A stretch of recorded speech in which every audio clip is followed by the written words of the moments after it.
দুরূদ শরীফ কারা বেশি বেশি আমল করবে তাও আপনারা জানেননি। দুরূদ শরীফ কারা বেশি বেশি আমল করবে, দুরূদের মালা কারা গলায় পরবে, এটা আপনার আমার ফায়সালা না,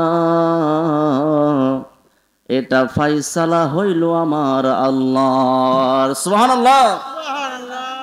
আমার ভাইরা, বন্ধুরা, বাবাজিরা, আপনার আল্লাহ আমার আল্লাহ পবিত্র কোরআনুল কারিমে সুন্দরভাবে জানিয়ে দিলেন, ইন্নাল্লাহা ওয়া মালাইকাতাহু, নিশ্চয়ই আমি আল্লাহ এবং আমার সমস্ত ফেরেশতারা, ইন্নাল্লাহা ওয়া মালাইকাতাহু ইউসাল্লুনা আলান নবী, দুরূদ পড়ি আমার হাবিবুল্লাহর উপর। সুবহানাল্লাহ। ইউসাল্লুনা মুদারির সিগা, ঠিক কিনা? মুদারে মানে হইল বর্তমান এবং ভবিষ্যৎ কালের অর্থ দেয়। আমার ভাইরা, বন্ধুরা, বাবারা, আমার আল্লাহ দুরূদ পড়তেছিলেন, এখনো পড়তেছেন। কতকাল পড়বেন, কতকাল দুনিয়া থাকবে, যতকাল আল্লাহর দুনিয়া থাকবে, যতদিন আমার আল্লাহই থাকবে। আল্লাহর তো শেষ হওয়ার কোনো চিন্তাই করা যায় না, বলুন নাউজুবিল্লাহ। সারা জীবন আল্লাহ থাকবেন, কোনো কিছুই থাকবে না, যখন তখন আমার আল্লাহ থাকবেন। কিন্তু মজার ব্যাপার হইল, সব কিছু ধ্বংস হবে, একমাত্র আল্লাহই থাকবে। কিন্তু আমার হাবিবুল্লাহর উপর দুরূদ পড়া বন্ধ হবে না। সুবহানাল্লাহ। আমার ভাইরা, বন্ধুরা, বাবাজিরা, আল্লাহ জানিয়ে দিলেন, ইন্নাল্লাহা ওয়া মালাইকাতাহু ইউসাল্লুনা আলান নবী, আমি এবং আমার সমস্ত ফেরেশতারা মিলে, আল্লাহর কোনো কাজ নাই, কিন্তু একটা কাজ আমার আছে, আমার ফেরেশতাদেরও আছে। সেই কাজটা হইল আমার হাবিবুল্লাহর উপর দুরূদ পড়া। বোঝা যায় যারা দুরূদ পড়ে তারা আল্লাহর সাথে, আল্লাহ যে কাজ পছন্দ করে সেই কাজের মধ্যে তারা শামিল হয়ে গেল। সুবহানাল্লাহ।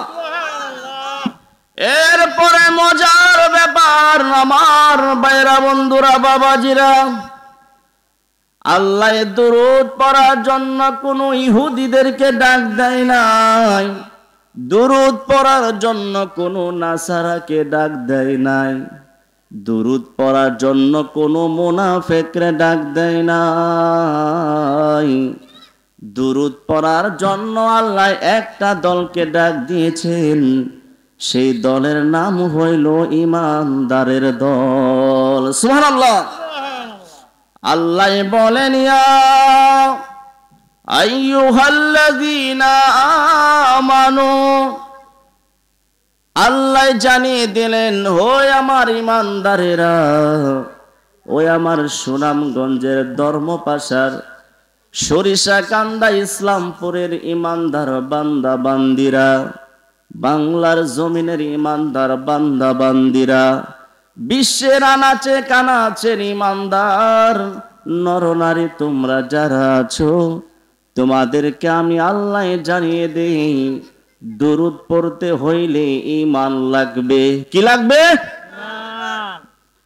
আল্লাহ জানিয়ে দিলেন, ইয়া আইয়ুহাল্লাযীনা আমানু, হে ঈমানদারেরা, সাল্লু আলাইহি, দুরূদ পড়ো আমার হাবিবুল্লাহর উপর। সুবহানাল্লাহ। শুধু দুরূদ পড়লে হবে না, ওয়াসাল্লিমু তাসলিমা, সালাম দিতে হবে সম্মানের সাথে, ইজ্জতের সাথে, তারিমের সাথে, তাকরিমের সাথে। সুবহানাল্লাহ।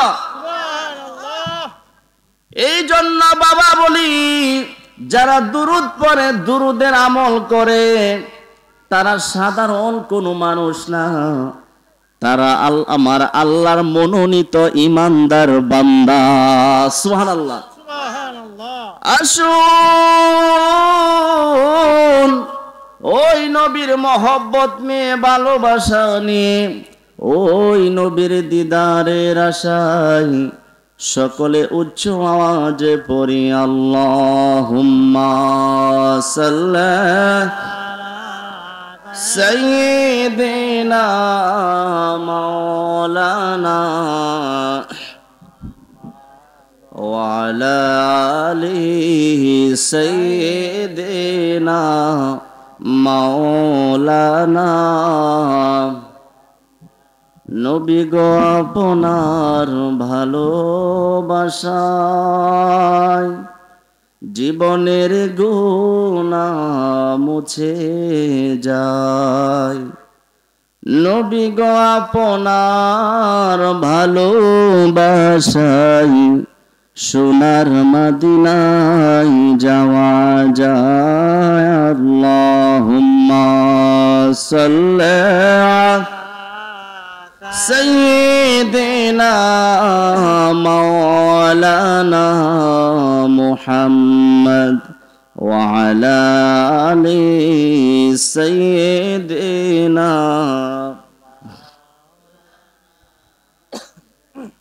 মদ লা ইলাহা ইল্লাল্লাহ, জোরে লা ইলাহা ইল্লাল্লাহ, লা ইলাহা লা ইলাহা লা। বাইজান সাজাত জান্নাত বানাইলো, হায়রে মনের মতন সাজাইলো, ঠিক কিনা? বাইজান সাজাত জান্নাত বানাইলো, হায়রে মনের মতো সাজাইলো। বাইজান একটি কদম রাখার পরে, একটি কদম রাখার পরে আল্লাহ আজরাইলকে পাঠাইলা। লা ইলাহা লাহু লা ইলাহা লাহু লা ইলাহা লা ইলাহা ইল্লাল্লাহু মুহাম্মাদুর রাসূলুল্লাহ। সকলে পড়ি সাল্লাল্লাহু তাআলা আলাইহি ওয়াসাল্লাম। সম্মানিত উপস্থিতি, আমরা পবিত্র রবিউল আউয়াল মাসের আজকে আমরা এই মহতি মাহফিলের মধ্যে সেই বিকাল থেকে পর্যন্ত বিভিন্ন উলামায়ে কেরাম, লিফলেট নাই,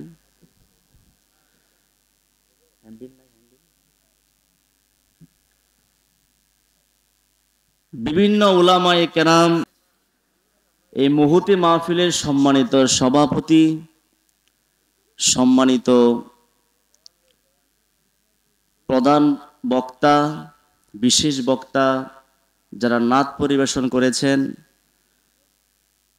মঞ্চে উপবিষ্ট আমার সম্মানিত মুরব্বী বাবাজিরা, আমার সামনে আমার যুবক ভাইরা, মুরব্বী বাবাজিরা, পর্দার আড়ালের আমার সরলা অবলা পর্দাশীল মা ও বোনেরা, মাইকের আওয়াজ যত দূর পর্যন্ত যাচ্ছে আপনারা আমাকে শুনছেন, সকলের খেদমতে আমি আবারও একটি সালাম দিচ্ছি। আসসালামু আলাইকুম ওয়া রাহমাতুল্লাহ। ওয়া আলাইকুম আসসালাম ওয়া রাহমাতুল্লাহ। আপনারা সবাই কেমন আছেন? আলহামদুলিল্লাহ, আপনাদের দোয়ায় আমিও ভালো আছি। আমি অনেক ভয় পেয়েছিলাম যে সুনামগঞ্জের হাওর পাড়ি দিয়ে যেতে হবে, না জানি কত ভয়ঙ্কর হবে। কিন্তু সত্যি কথা বলতে কি, যখন ওই ট্রলার দিয়ে যখন আসলাম, প্রকৃতির সৌন্দর্যে আমি সব ভুলে গেছি। অনেক ভালো লাগছে আপনাদের এই দ্বীপের মতো এই সৌন্দর্য, এই গ্রাম, এটাকে তো দ্বীপই বলে। চতুর্দিক দিয়ে পানি, নদী, হাওর, মাঝখানে সুন্দর একটা মনোরম পরিবেশের একটা গ্রাম, আসলে ভালো লাগার মতো। যাই হোক, আজকে পবিত্র ঈদে মিলাদুন্নবী সাল্লাল্লাহু আলাইহি সাল্লাম উপলক্ষে মাহফিল। সেই মাহফিলের মধ্যে আমি সেই সুদূর ঢাকা শহর থেকে আপনাদের মাঝে আসতে পেরেছি, আপনাদের সামনে বসতে পেরেছি। এজন্য আমি নিজেও আল্লাহর দরবারে শুকরিয়া আদায় করছি, আলহামদুলিল্লাহ। আল্লাহ যেন আজকের এই মাহফিলে যতক্ষণে আপনাদের সামনে থাকি, পবিত্র কোরআন এবং হাদিস অনুযায়ী আপনাদের সামনে কিছু কথা বলতে পারে, আল্লাহ যেন কবুল করে, বলি আমিন। মাহফিলটা হইল পবিত্র ঈদে মিলাদুন্নবী সাল্লাল্লাহু আলাইহি সাল্লাম উপলক্ষে, ঠিক কি না? এত সুন্দর একটা নাম, এত সুন্দর একটা লকব, এটা নিয়ে আমাদের সমাজে ফিতনা আছে কি না? আল্লাহ রাব্বুল আলামিন আমাদেরকে বুঝ দান করুক, সকলে বলে আমিন। একটা কথা আছে যে মানিকে মানিক চিনে। রসুলকে সবাই চিনতে পারে নাই। আবু জেহেল জানতো তিনি রসুল, শেষ নবী, কিন্তু তার অহংকারের কারণে, তার দাম্ভিকতার কারণে, বংশ গৌরবের কারণে, তারকে আল্লাহ রাব্বুল আলামিন যে বুদ্ধি হিকমত দান করেছিলেন, এইগুলির কারণে সবকিছু জানার পরেও রসুলকে মানতে পেরেছিল। কিন্তু সিদ্দিকে আকবর কেমন মানা মেনেছিল। নবীজি একটা বার শুধু বলেছিলেন, আবু বকর তুমি হয়তো হবা আমার হিজরতের সাথী। সুবহানাল্লাহ।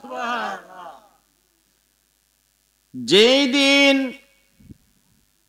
আবু বকর রাদিয়াল্লাহু তাআলা আনহুকে আপনার নবী, আমার নবী জানিয়েছিলেন, সমস্যা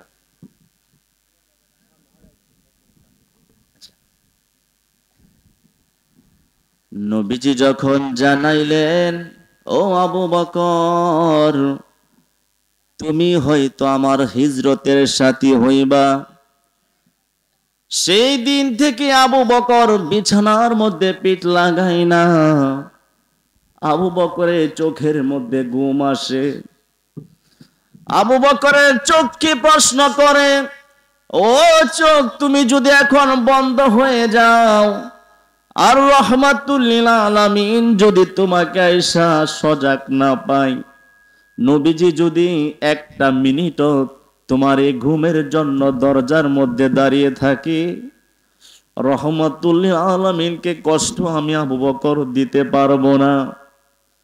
ঘুমকে প্রশ্ন করলেন, ঘুম জীবনে বহু ঘুমাইতে পারবো রে ঘুম, তুমি ঘুমের কারণে যদি আমার রসুল একটু কষ্ট পায়, কিয়ামতের ময়দানে রসুলের সামনে মুখ দেখাইতে পারবো না।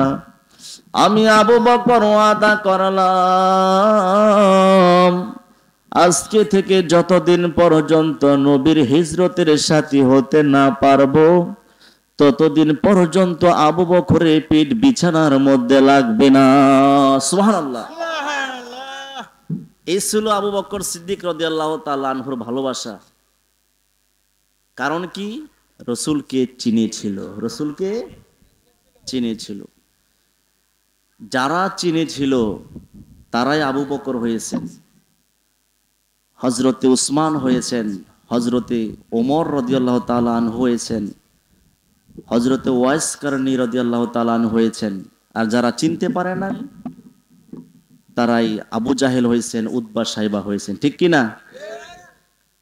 ভাইরা আমার, আমার আলোচনা ওইদিকে নয়, আমার আলোচনা আজকে মিলাদুন্নবী সাল্লাল্লাহু আলাইহি সাল্লামের দিকে। আপনাদের সামনে আমি একটা পবিত্র কালামুল্লাহ শরীফে একখানা আয়াতের অংশ বিশেষ আলোচনা করেছি। এই আয়াত ধরেই আমি আলোচনার ভিতরে যাব, প্রাসঙ্গিক আলোচনা করার চেষ্টা করব। আল্লাহ রাব্বুল আলামিন যেন আমাদের এই আজকের এই মাহফিলটাকে আমাদের হেদায়েতের জরিয়া বানায়, সকলে বলে আমিন। আমিন। সকলে উচ্চ আওয়াজে পড়ি আল্লাহুম্মা সাল্লি আলা সাইয়্যিদিনা মাওলানা মুহাম্মদ ওয়া আলা সাইয়্যিদিনা মাওলানা আম্মা আল্লাহুম্মা সাল্লি سيدنا مولانا محمد وعلى سيدنا مولانا। আমার ভাইরা, বন্ধুরা, বাবাজিরা, আমি আপনাদের সামনে তেলাওয়াত করেছিলাম কুল বিফাদলিল্লাহি ওয়া বিরহমাতিহি ফাবিযালিকা ফালইফরাহু। সুবহানাল্লাহ। আপনার আল্লাহ, আমার আল্লাহ পবিত্র কালামুল্লাহ শরীফের মধ্যে জানিয়ে দিলেন কুল বিফাদলিল্লাহি, ও আমার বন্ধু, আমার হাবিবুল্লাহ, আপনি আপনার উম্মতদেরকে জানিয়ে দেন। কি জানিয়ে দিবেন? বিফাদলিল্লাহি,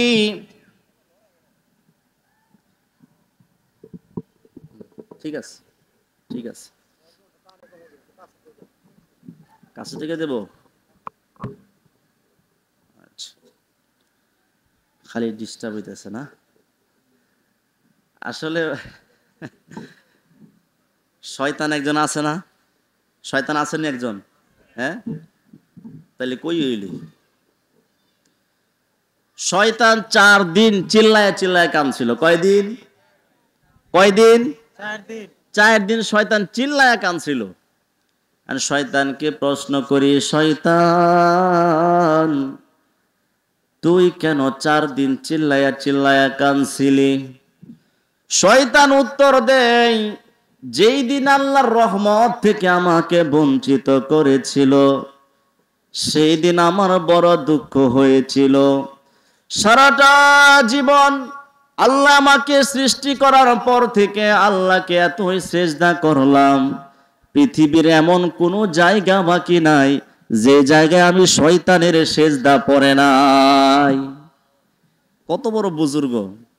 সেই শয়তানকে যখন আল্লাহ রহমত থেকে বঞ্চিত করলো, শয়তান সেদিন চিল্লায়া চিল্লায়া কাঁদছিল। আরেকদিন তুমি কেন কাঁদছিলা? শয়তান বলে, এত সুন্দর জান্নাত, সেই জান্নাতের নিয়ামত আল্লাহ আমাকে দিয়েছিল, কিন্তু আমাকে রহমত থেকে তো বঞ্চিত করলোই, আমাকে আল্লাহর জান্নাত থেকেও বাহির করে দিল। সুবহানাল্লাহ। সেই দিন আমি চিল্লায় চিল্লায় কাঁদছিলাম।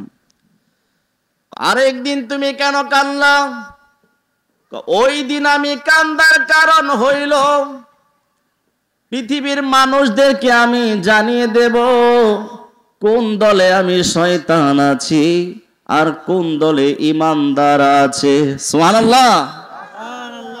যেই দিন রহমাতুল লিল আলামিনকে আল্লাহ রাব্বুল আলামিন সমস্ত জালিমের জুলুমকে ধ্বংস করে সমস্ত মূর্তি পূজারকদেরকে হেদায়েতের ছায়াতলে এনে কাবা শরীফকে আল্লাহ রাব্বুল আলামিন পবিত্র বানিয়ে আপনার নবী আমার নবীকে এই ধরার মধ্যে পাঠাইলেন, অর্থাৎ ঈদে মিলাদুন নবী সাল্লাল্লাহু আলাইহি সাল্লাম হইল। সেই দিন আমি শয়তান কাঁদছিলাম। যেদিন আপনার নবী আমার নবীর ঈদে মিলাদুন নবী সাল্লাল্লাহু আলাইহি সাল্লাম শুভ আগমন হয়েছিল, সেই দিন আমি শয়তান চিল্লায় চিল্লায় কাঁদছিলাম। এখন ঈদে মিলাদুন নবীর মাহফিল করলে যাদের গা জ্বলে, আমার কি ফতোয়া দেওয়ান লাগবো? ফতোয়া দেওয়ান লাগবো? যার সাথে যার মহব্বত তার সাথে তার হাসর নসর, যার সাথে যার মহব্বত তার সাথে তার হাসর নসর। শয়তান কোন দিন কাঁদছিল একটু চিন্তা করেন, কেন কাঁদছিল? নবীজির মিলাদুন নবী হওয়ার কারণে শয়তান কান্দে। আর সেই মিলাদুন নবীর মাহফিল করলে একদল মানুষের মুনাফিকের গা জ্বলে, ঠিক কিনা? তা ভাই, আপনার নিজের বিবেককে আপনি নিজে প্রশ্ন করেন, আপনি কই আছেন? আপনি কোন দলে আছেন? কুরআন হাদিস পরে যাচাই করেন। আগে দেখেন আপনার আমলগুলি কার আমলের সাথে মিলে। বাবার খাসলত যদি পোলা পা, মানুষ কি বলে? পোলাটা বাপের মতো হয়েছে, ঠিক কিনা? কয় কিনা হুজুর? শয়তানের খাসলত যদি কারোর সাথে মিলে যায়, তাকে কি ইমানদার বলা যাবে? আল্লাহ আমাদেরকে হেদায়েত দান করুক। আরেকদিন শয়তান কাঁদছিল, সুনামগঞ্জের মাইকের সুনাম হইব, তাইলে না এটা নামের সাথে মিলবো। আচ্ছা, এটা কোন মাইক বলেন তো? এই পাশেরটা এটা ক্যামেরা, এটা এটা হইলো উপরের মাইকের, আর এটা সাউন্ড বক্সের। হ্যালো, হ্যাঁ এটা সাউন্ড বক্সের। হ্যালো, এটা সাউন্ড বক্সের, এটা উপরের মাইকের। আচ্ছা ঠিক আছে।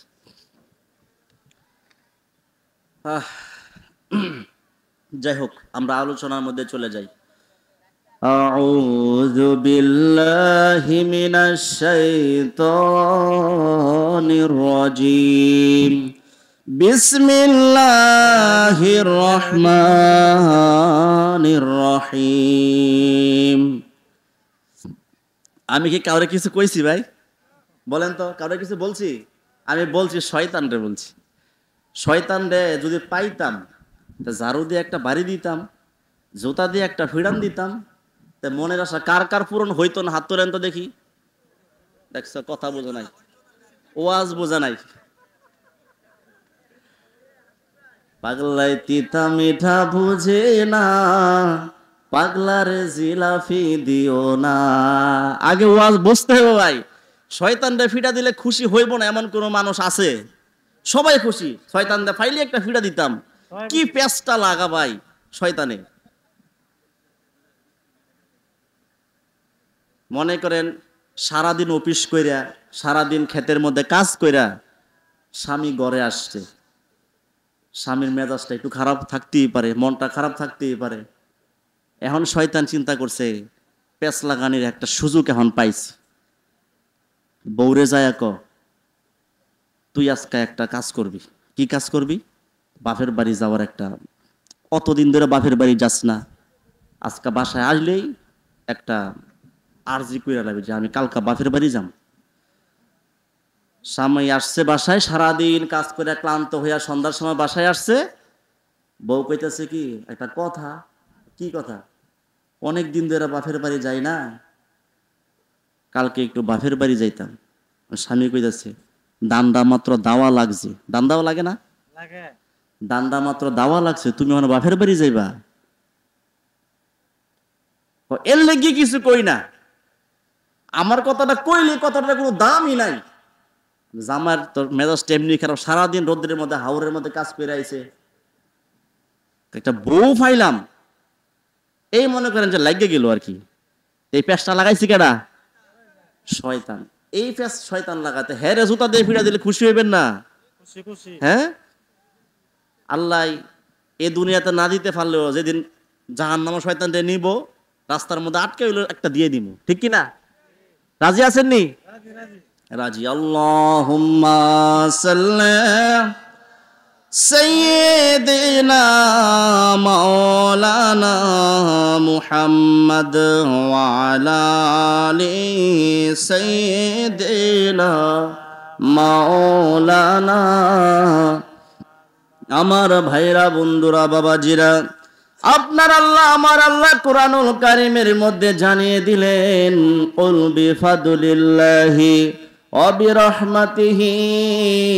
ও আমার বন্ধু, আপনার হাবিবুল্লাহ আপনার উম্মতদেরকে আপনি জানিয়ে দেন বিফাদলিল্লাহি, বিফাদুলিল্লাহি ওয়া রাহমাতিহি, যারা আমি আল্লাহর ফদল পাইল এবং রহমত পাইল, ফদল এবং রহমত পাইয়া ফাবিযালিকা, তারা যেন ফাবিযালিকা ফালিয়াফরাহু, খুশি উদযাপন করে, আনন্দ উল্লাস করে, আমার নেয়ামতের শুকর আদায় করে।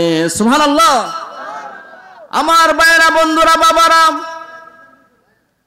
এই আয়াতের তাফসীরের মধ্যে তাফসীরে জালালান যিনি লিখেছেন ইমাম জালালউদ্দিন সুয়ুতি রহমাতুল্লাহি আলাইহি, তিনি একটি হাদিস কোট করে তার তাফসীরের মধ্যে সংযুক্ত করেছেন। আমার ভাইরা, বন্ধুরা, বাবাজিরা, ইমাম জালালউদ্দিন সুয়ুতি যিনি নবম শতকের মুজাদ্দিদ, যিনি ছিলেন হাফিজুল হাদিস। সুবহানাল্লাহ। হাফিজুল হাদিস তাদেরকে বলা হয় যিনি কমপক্ষে 1 লক্ষ হাদিস সনদ সহ মুখস্থ জানেন। সুবহানাল্লাহ বলুন। 1 লক্ষ, 100 আর 200 না, 1 লক্ষ হাদিস সনদ সহ যিনি মুখস্থ জানেন তাকে বলা হয় হাফিজুল হাদিস। যিনি ছিলেন যুগের মুজাদ্দিদ, নবম শতাব্দীর 900 শতাব্দীর যিনি ছিলেন মুজাদ্দিদ হাফিজুল হাদিস ইমাম জালালউদ্দিন সুয়ুতি রহমাতুল্লাহি আলাইহি, যিনি তাফসিরে জালালান শরীফের লেখক। সুবহানাল্লাহ। ইমাম জালালউদ্দিন সুয়ুতি বলেন, এই আয়াতের তাফসিরের মধ্যে তাফসিরে ইবনে আব্বাস, হযরতে আব্দুল্লাহ ইবনে আব্বাস রাদিয়াল্লাহু তাআলা আনহুমা, যিনি ছিলেন নবীজির আপন চাচাতো ভাই। কে ছিলেন? নবীজির আপন চাচাতো ভাই। কে ছিলেন? নবীজির আপন চাচাতো ভাই হযরতে আব্দুল্লাহ ইবনে আব্বাস রাদিয়াল্লাহু তাআলা আনহুমা। সকলে বলুন মারহাবা। মারহাবা। তাফসিরে জালালাইন শরীফের মধ্যে আমার ভাইরা, বন্ধুরা, বাবারা, ইমাম জালালউদ্দিন সুয়ুতি রহমাতুল্লাহি আলাইহি জানিয়ে দিলেন, হযরতে আব্দুল্লাহ ইবনে আব্বাস রাদিয়াল্লাহু তাআলা আনহুমা এই আয়াতের তাফসীর করতে গিয়ে তিনি জানিয়ে দিলেন, আল্লাহ যে বলেছেন উল বিফাদুলিল্লাহি, এ ফাদুলিল্লাহি দ্বারা উদ্দেশ্য কি? আল্লাহ কি বুঝাইতে চাইলেন? এই ফাদুলিল্লাহি দ্বারা উদ্দেশ্য হইল আল ইলম, তথা জ্ঞান। সুবহানাল্লাহ। আমার ভাইরা, বন্ধুরা, বাবাজিরা, তারপরে আপনার আল্লাহ, আমার আল্লাহ বললেন বিরহমাতিহি, এই রহমত দ্বারা কি বুঝিয়েছেন? খুশি উদযাপন করলে লাভ কি? মিলাদুন নবী পালন করলে লাভ কি? মিলাদুন নবী সাল্লাল্লাহু আলাইহি ওয়াসাল্লাম যারা পালন করে তাদেরকে মাঝে মধ্যে লাহাবি মুসলমান বলে ট্যাগ লাগায়, আবু লাহাবি মুসলমান বলে আমাদেরকে ট্যাগ লাগায়। দুঃখে অন্তরটা জ্বলে যায় বাবা। নবীজির মহব্বত করতে গিয়ে, নবী ইসলাম প্রচার করতে গিয়ে তাইফের ময়দানে রক্ত ঝরিয়েছেন, উহুদের ময়দানে রক্ত ঝরিয়েছেন।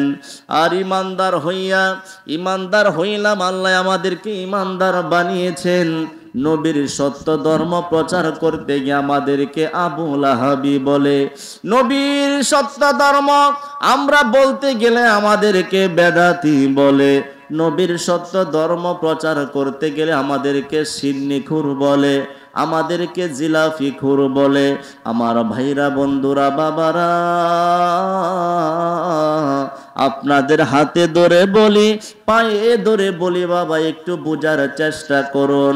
আমার মতের বিপক্ষে যদি কোনো ভাই আপনি থেকে থাকেন, বাবা একটু মনোযোগ দিয়ে শুনুন, আমি ভুল বলছি নাকি মিথ্যা বলছি। আপনার নবী আমার নবীর চাচা আবু লাহাব। কে? যে আবু লাহাবের ব্যাপারে আল্লাহ এতটাই অসন্তুষ্ট ছিলেন, আল্লাহ এতটাই নারাজ ছিলেন যে আবু লাহাবকে আপনার নবী আমার নবী হেদায়েতের ছায়া তলে সে আসে নাই, আবুল আহাবের জন্য আপনার আল্লাহ আমার আল্লাহ আলাদা জান্নাত আলাদাভাবে একটা সূরা নাজিল করেছেন, যে সূরার দ্বারা প্রমাণিত হয় আবুল আহাব জাহান্নামী। কিন্তু বাবা, আবুল আহাব জাহান্নামী হওয়ার পরেও, আপনার নবী আমার নবীকে না মানার পরেও, আবুল আহাব একদিন ঘরের মধ্যে শুয়ে আছেন। আপনার নবী আমার নবী যেদিন শুভ আগমন হইলেন, 12ই রবিউল আউয়াল সোমবার শুভে সাদিকের সময় যখন আপনার নবী আমার নবী এই দুনিয়ার বুকে আসলেন, দুনিয়ার বুকে আসার পরে আবুল আহাবের একটা দাসী ছিল, দাসীটির নাম ছিল সুয়াইবা। আবুল আহাবের কাছে গেলেন, কাছে গিয়ে আবুল আহাবকে সুসংবাদ দিলেন, ও আবুল আহাব, তোমাকে একটা সুসংবাদ আমি দিতে চাই। কি সুসংবাদ তুমি দিতে চাও? সুসংবাদটা হইল, তোমার ভাই তো দুনিয়াতে নাই, কিন্তু এ দুনিয়াতে না থাকার পরেও তোমার ভাইয়ের ঘরে একটা আকাশের চাঁদের মতো ফুটফুটে সন্তান জন্ম নিয়েছেন। সুবহানাল্লাহ। আমার ভাইরা, বন্ধুরা, বাবারা, এই খবর যখন আবুল আহাবকে দিলেন, আবুল আহাব তার আঙ্গুলি দিয়ে ইশারা দিয়ে সুয়াইবাকে আজাদ করে দিলেন, মুক্ত করে দিলেন। আবুল আহাব এতটাই খুশি হয়েছিলেন। সুবহানাল্লাহ। ফালাম্মা মাতা আবুল আহাব, যখন আবুল আহাব এই দুনিয়ার বুক থেকে চলে গেল, চলে যাওয়ার পরে হঠাৎ করে তার বংশের একজন তাকে স্বপ্নে দেখলো। স্বপ্নে দেখে জিজ্ঞাসা করলেন আবুল আহাব, মাযা লাকিতা, তোমার কি অবস্থা, তোমার সাথে কি আচরণ হয়েছে? আবুল আহাব উত্তর দিলেন, তোমাদের কাছ থেকে চলে আসার পরে আমি আবুল আহাবের অবস্থা বেশি ভালো না, আমার সময় বেশি ভালো না, কিন্তু আমি আবুল আহাবের একটা দিন খুব ভালো যায়। ওই দিনটা ছিল আমার ভাতিজার শুভ আগমনের দিন। এই দিনটা যখন আসে, ওই দিনটা আসার সাথে সাথে আমি আবুল আহাবের হাত থেকে একটা পানি বের হয়। এই পানিটা যখন আমি পান করি, পান করার সাথে সাথে আমার অনেক শান্তি অনুভব হয়। সুবহানাল্লাহ। বুখারী শরীফের হাদিস। কোন কিতাবের হাদিস? বুখারী শরীফের হাদিস।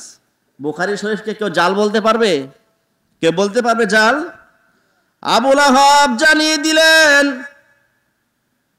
যেদিন সোমবার দিন আসে, সোমবার দিন আসার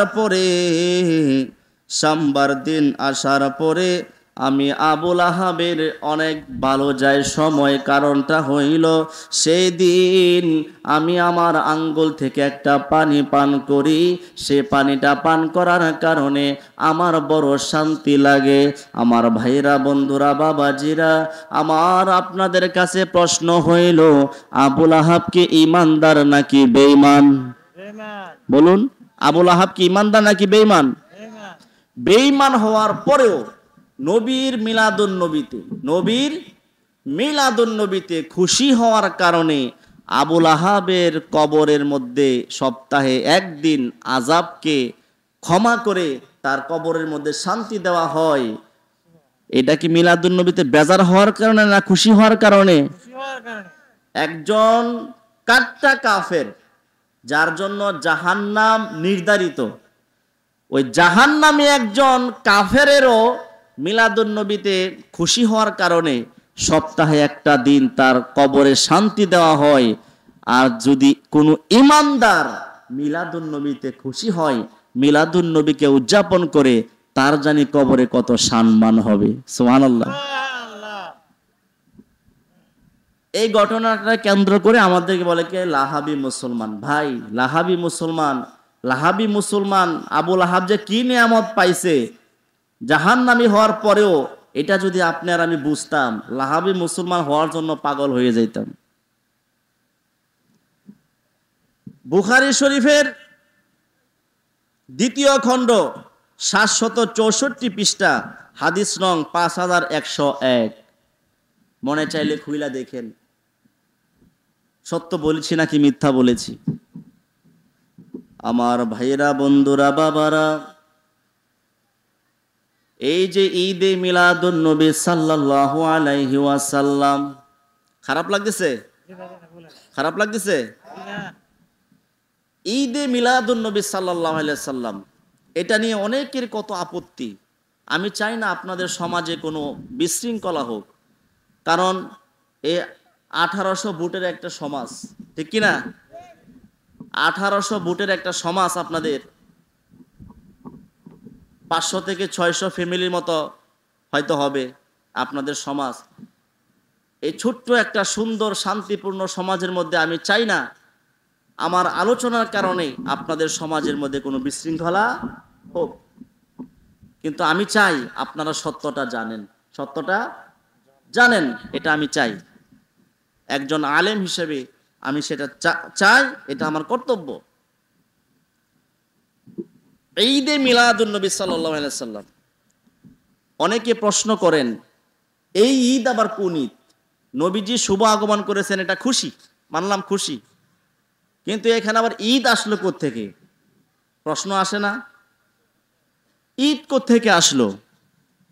এখন চলেন আমরা ঈদ খুঁজে বাইর করি, কোত্থেকে ঈদ আসলো। এটা কি বাইশে আসছে, নাকি এটার প্রমাণ আছে, নাকি আমরা জোর কইরা নিয়ে এখানে ঈদ বানাইছি? জানতে হবে না? জানতে হবে। যদি না জানেন তাহলে কি আপনি ঈদে মিলাদুন নবী সাল্লাল্লাহু আলাইহি ওয়াসাল্লাম বলবেন? বলবেন না। আমার ভাইয়েরা, বন্ধুরা, বাবারা, একটু মনোযোগ আকর্ষণ করছি। আপনারা চাইলে আমি রাতের পর রাত আপনার ঘটনা শোনাইতে পারবো, কিন্তু আমি চাচ্ছি আপনারা কোরআন হাদিস থেকে এই যে পবিত্র ঈদে মিলাদুন নবী সাল্লাল্লাহু আলাইহি ওয়াসাল্লামের মাহফিল, এটার যত ভুল ভ্রান্তি আছে আপনারা সেটা জানুন। আপনারা সেটা যাই না, আপনারা নিজেও আমল করুন। প্রশ্ন হইল মুসলমানের ঈদ চোখে দেখেননি? চোখে দেখেন কয়টা? কয়টা? দুইটা। ঈদে মিলাদুন নবী আবার এটা কোন ঈদ? মুসলমানদের ঈদ হইল কমপক্ষে 5টা। কয়টা? কমপক্ষে, কমপক্ষে 5টা। আপনাদেরকে আমি এখন ক্লাস করাই দিছি, মনে করেন। এখন ওয়াজ না, এখন ক্লাস ক্লাস হইতেছে। এগুলি মনে রাখতে হবে। ওয়াজ বুঝা বাসায় যেতে হবে, তাহলে লাভ হবে। না বুঝা বাসায় গেলে কিছু লাভ হবে না। এক হুজুর আলোচনা করছে ডাইল খাওয়া খুব আরাম। বাড়ির জায়গায় যাচ্ছে, বউ আগামীকাল থেকে ডাইল রান্না বন্ধ। আমরা গরিব মানুষ, ডাইল ভাত খাই, ডাইল যদি বন্ধ হয়ে যায় খামু কি? আপনারা তো সুনামগঞ্জের মানুষ, বাসায় কিছু বাজার না থাকলেও জালটা নিয়ে নদীর মধ্যে গেলেই, আর পাহাড়ি এলাকার মানুষ এটা আছে নাই। ডাইলে ভাত, ডাইল খায়া ডাইল বাদ দিয়া চলে। এখন ডাইল খাওয়া যদি হারাম হয়ে যায়, কেন ডাইল বন্ধ হবে? হুজুর কইছে ডাইল খাওয়া হারাম। আসলে কি হুজুর ডাইল খাওয়া হারাম কইছে নাকি আরাম কইছে? হ্যাঁ, ওয়াজ বুঝতে হবে। এজন্য মুসলমানদের ঈদ কয়টা? আমার আঙ্গুল দেখে আপনারা কইবেন, হিসেব করে কইবেন মুসলমানদের ঈদ কয়টা। কিন্তু আমরা পালন করি কয়টা? দুইটা। প্রসিদ্ধ দুইটা। মুসলমানদের ঈদ 5টা। এখন বাকি 3টা কি? এই বাকি 3টা নিয়ে প্রশ্ন। আপনার নবী, আমার নবী জানিয়ে দিলেন, মুসলমানদের বিভিন্ন হাদিস থেকে আমরা সংগ্রহ করেছি, জানতে পেরেছি মুসলমানদের ঈদ 5টা। তার মধ্যে একটা হইল পবিত্র ঈদে মিলাদুন নবী, বলেন সাল্লাল্লাহু তাআলা আলাইহি ওয়াসাল্লাম। এই ঈদে মিলাদুন নবী সাল্লাল্লাহু আলাইহি ওয়াসাল্লাম যে এটা ঈদ, এটা প্রমাণ করতে গিয়ে আরো 2টা ঈদ বের হবে। সেটা হলো পবিত্র জুমার দিন, ঈদের দিন। পবিত্র জুমার দিন, ঈদের দিন। আরাফার দিন, ঈদের দিন। পাইছেন নি? 2টা পাইছেন। আর ঈদে মিলাদুন নবী একটা ঈদ, আর হইল ঈদুল আযহা, ঈদুল ফিতর। এই 5টা ঈদ। এখন এই 5টা ঈদ প্রথম দুইটা ঈদ, ঈদুল ফিতর আর ঈদুল আযহা, এই দুইটা নিয়ে তো কোনো সমস্যা নাই, তা ওই দিকে আমি যাবো না। বাকি যে তিনটা ঈদ, এই তিনটা ঈদ কি হাদিসে আছে কিনা একটু জানা দরকার আছে না? আবার বলুন তো, মুসলমানদের ঈদ কয়টা? পাঁচটা। আল্লাহুম্মা সাল্লি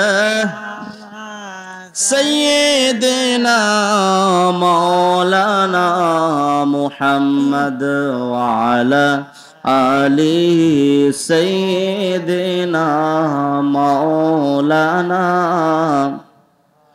আমার ভাইরা, বন্ধুরা, বাবাজিরা, আপনার নবী আমার নবীর সাহাবী আন ইবনে আব্বাস রাদিয়াল্লাহু তাআলা আনহুমা قال قال رسول الله صلى الله عليه وسلم إن هذا يوم عيد جعله الله للمسلمين। বলি মারহাবা। আপনার নবী আমার নবীর সাহাবী হযরত আব্বাস রাদিয়াল্লাহু তাআলা আনহুমা থেকে বর্ণিত, রাসূল পাক সাল্লাল্লাহু আলাইহি ওয়াসাল্লাম জানিয়ে দিলেন, এই দিনকে আল্লাহ তাআলা মুসলমান জুমার দিনকে আপনার আল্লাহ, আমার আল্লাহ ঈদের দিন বানিয়ে দিয়েছেন। সুবহানাল্লাহ। এই দিনকে আল্লাহ রাব্বুল আলামিন মুসলমানদের জন্য ঈদের দিন হিসেবে গণ্য করেছেন। সে দিনটার নাম হইল ইয়াউমুল জুমআহ। ইয়াউমুল জুমআহ, শুক্রবারের দিন। আমার ভাইরা, বন্ধুরা, বাবারা, এই হাদিস শরীফটা মুসনাদের শাফিঈ ৬২ পৃষ্ঠার মধ্যে, সুনানে ইবনে মাজাহ ৭৭ পৃষ্ঠার মধ্যে আছে। সুবহানাল্লাহ। আমার ভাইরা, বন্ধুরা, বাবাজিরা, আরো অনেক কিতাবের মধ্যে আছে, সেই দিকে আমি গেলাম না। ১ নাম্বার ঈদ আমি আপনাদেরকে জানাইলাম শুক্রবার, ঈদের দিন। কিসের দিন? ঈদের দিন। অপর এক হাদিসের মধ্যে আসছে বাবা, আন আবি হুরায়রা রাদিয়াল্লাহু তাআলা قال سمعت رسول الله صلى الله عليه وسلم يقول إن يوم الجمعة يوم عيد। সুবহানাল্লাহ। আমার ভাইরা, বন্ধুরা, বাবারা, আপনার নবী আমার নবীর সাহাবী হযরত আবু হুরায়রা রাদিয়াল্লাহু তাআলা আনহু বলেন, আমি রাসূল করিম সাল্লাল্লাহু আলাইহি সাল্লামকে বলতে শুনেছি, রাসূল করিম সাল্লাল্লাহু আলাইহি ওয়াসাল্লাম জানিয়ে দিয়েছেন, নিশ্চয় জুমার দিন হইল ঈদের দিন। সুবহানাল্লাহ। মুসনাদে ইসহাক ইবনে বাহরিয়া হাদিস নং ৫২২২৪। সুবহানাল্লাহ। মুসনাদে আহমদ হাদিস নং ৮০২৫ ও ১০৮৯০। সুবহানাল্লাহ বলি। হাদিসের মধ্যে আছে কিনা এগুলা রেকর্ড হচ্ছে বাবা। আপনারা যদি এগুলি কোট করেন, হাদিসগুলি পড়েন, তাহলে পাইবেন। না পড়ে তো অযথা মন্তব্য করে কোনো লাভ নাই। আমি যে হাদিসটা আপনাদেরকে শোনাচ্ছি, এই হাদিসটা আপনি একটু যাচাই করেন যে হুজুরে যে বলল জুমার দিন ঈদের দিন, এটা হাদিস আছে কিনা। হাদিস নাম্বার তো বলে দিলাম, বলাকে ১০ বার বলবো, কিন্তু মিলাইয়েন। আমরা চাই আমরা সবাই এক প্ল্যাটফর্মের মধ্যে চলি, ঠিক কিনা? আমাদের মধ্যে ঘরে ঘরে হানাহানি, ঘরে ঘরে ফতোয়াবাজি, এগুলি আমরা আর চাই না। আমার ভাইরা, বন্ধুরা, বাবারা, ও আমার সরিষা কান্দা ইসলামপুরের বাবাজিরা, দ্বিতীয় ঈদ, প্রথম ঈদ পাইলাম জুমার দিন, ঈদের দিন। এই জুমার দিন, ঈদের দিনের মধ্যে একটা চমৎকার হাদিস আপনার নবী আমার নবী জানিয়েছেন, সেটা হলো ওয়াহুয়া আযমু ঈদাইন। সুবহানাল্লাহ। শুক্রবার এবং ঈদুল আযহা এবং ঈদুল ফিতরের চাইতে অধিক উত্তম ঈদ হইল শুক্রবার দিনের ঈদ। সুবহানাল্লাহ। বলবেন এই হাদিস তো জীবনও শুনি নাই, এটা কি কোন? এত আনন্দে আমরা ঈদ পালন করি, সেই ঈদ বলে শুক্রবারের চাইতে দামি ঈদ। এটা কি প্রশ্ন আসে না মনের মধ্যে? প্রশ্ন কি? আসারই কথা, কিন্তু কথা তো সত্য। কারণ হইল এই দিনে আল্লাহ রাব্বুল আলামিন শুক্রবার দিন হযরত আদম আলাইহিস সালামকে বানিয়েছিলেন এবং জান্নাতের মধ্যে পাঠিয়েছিলেন।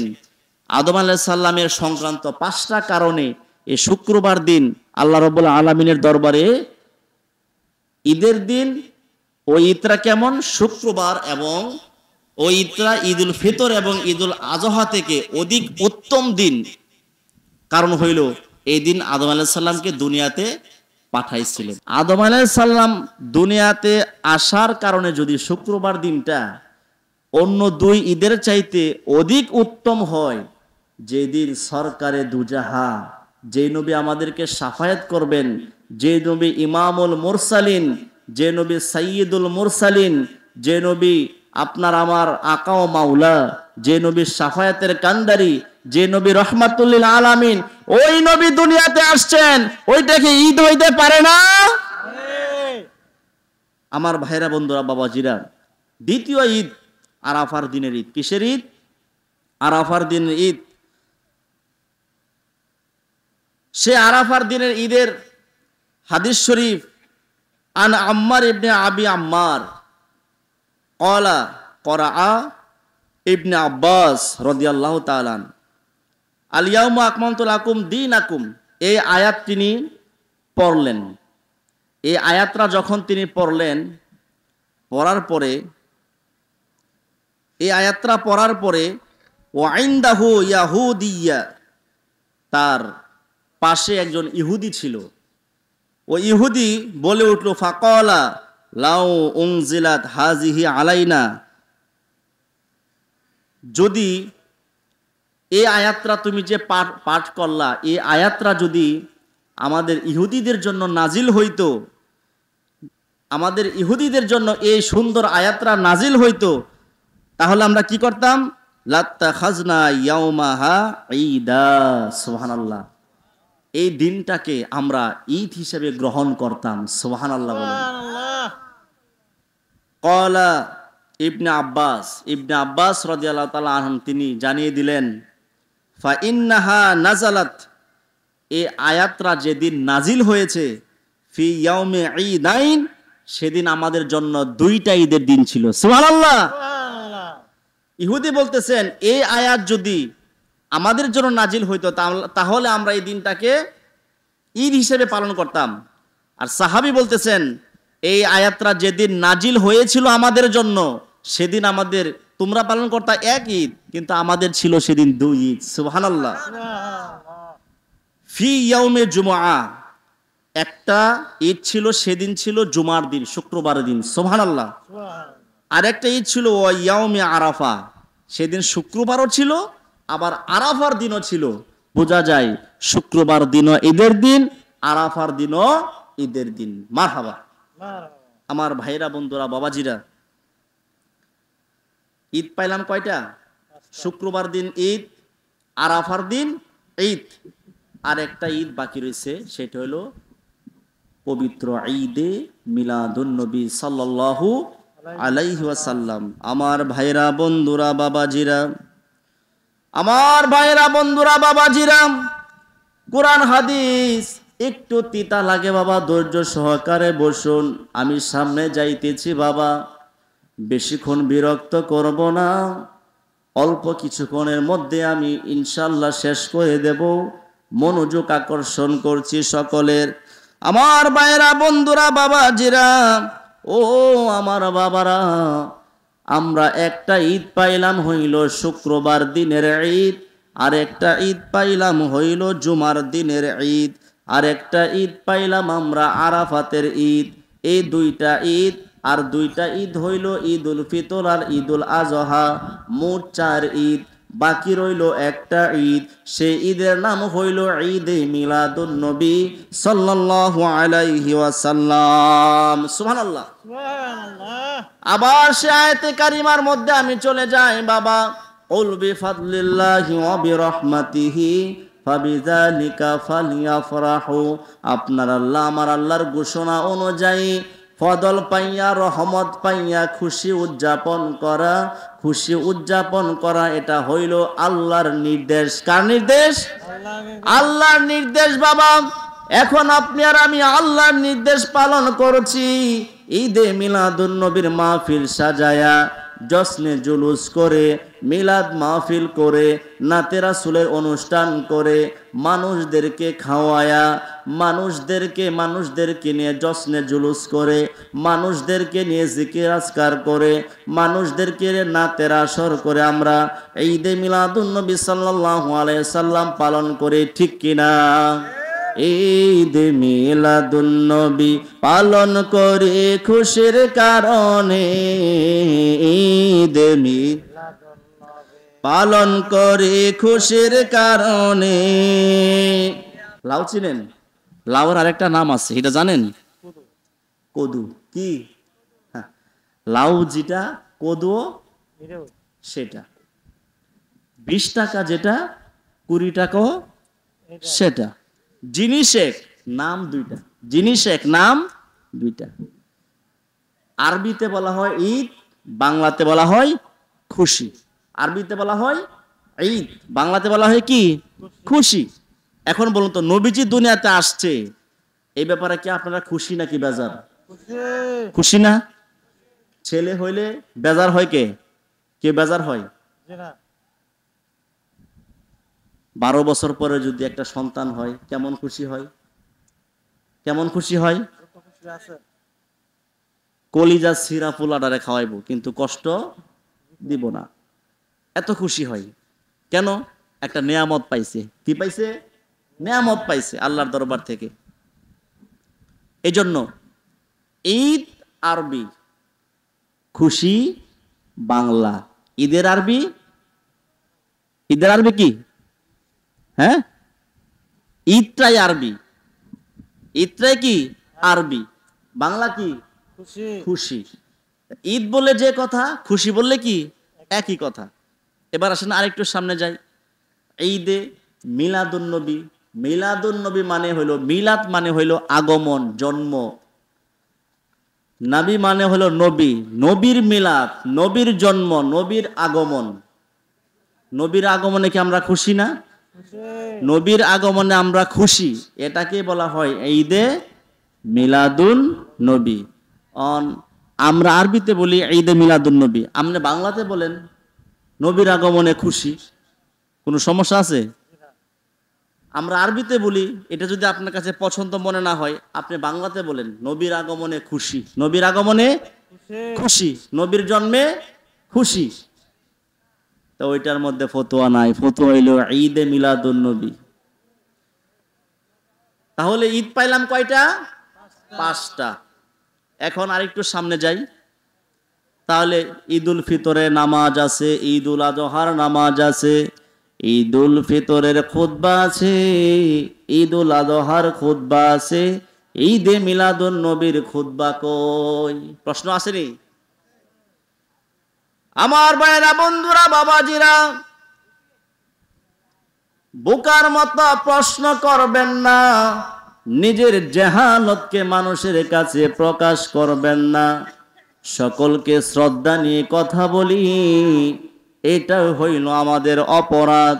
আমার ভাইরা, বন্ধুরা, বাবাজিরা, ঈদে মিলাদুন নবীর যদি আপনি নামাজ খুঁজেন, আমি আপনার কাছে শুক্রবার যে ঈদের দিন সহি হাদিস থেকে প্রমাণ করলাম, এই শুক্রবার ঈদের দিনের নামাজ কোথায় আপনি দেখান। ঈদে মিলাদুন নবী সাল্লাল্লাহু আলাইহি সাল্লামের যদি আপনি খুতবা খুঁজেন, আপনার কাছে আমি খুতবা খুঁজবো আরাফার দিন, ঈদের দিন, জুমার দিন, ঈদের দিন। আল্লাহর নবীর ঈসা রুহুল্লাহ খাবার নাজির হইলে সে দিনকে ঈদ পালন করতেন, পালন করত। সেই দিনের ঈদের খুতবা কোথায় আমাকে আপনি দেখান। শুধু ফতোয়া ঈদে মিলাদুন নবীর মধ্যে না। হাইরে কপাল, হাইরে কপাল মন্দ, চোখ থাকিতে অন্ধ, এ জীবন জয়লা পয়রা হইয়া গেল সাই, মানুষ তো হইল না ভাই, হইল না রে ঠাই। সুবহানাল্লাহ। আমার ভাইরা, বন্ধুরা, বাবাজিরা, বুঝা যায় ঈদ হইলে নামাজ শর্ত না, ঈদ হইলে খুতবা শর্ত না। শুক্রবার ঈদের যেমন নামাজ নাই, আরাফার দিন ঈদের যেন কোনো নামাজ নাই, ঠিক ঈদে মিলাদুন নবীরও কোনো নামাজ নাই। নামাজ যেটা পড়তে হবে, খুতবা যেটা দিতে হবে, আল্লাহ এবং আল্লাহর রসুল আমাদেরকে শিখিয়ে দিয়ে গেছেন, আলাদা পণ্ডিতি করা আমাদের কোনো দরকার নাই। ঠিক কিনা বলেন? তাহলে ঈদ পাইলাম 5টা, কয়টা পাইলাম? তাহলে ঈদে মিলাদুন নবী এটা কি হাদিস কোরআন সম্মত নাকি আমাদের বানানো? হাদিস কোরআন সম্মত নাকি আমাদের বানানো? হাদিস কোরআন সম্মত। আল্লাহ রাব্বুল আলামিন আমাদের সকলকে সহি বুঝ দান করুক, বলি আমিন। আমিন। আমার ভাইরা, বন্ধুরা, বাবাজিরা,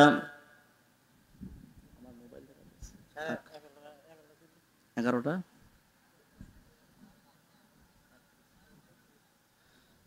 নবীজি আমার উম্মতের কান্ডার, নবীজি আমার উম্মতের কান্ডার, কেমনে নবীকে আমি পাবো, ও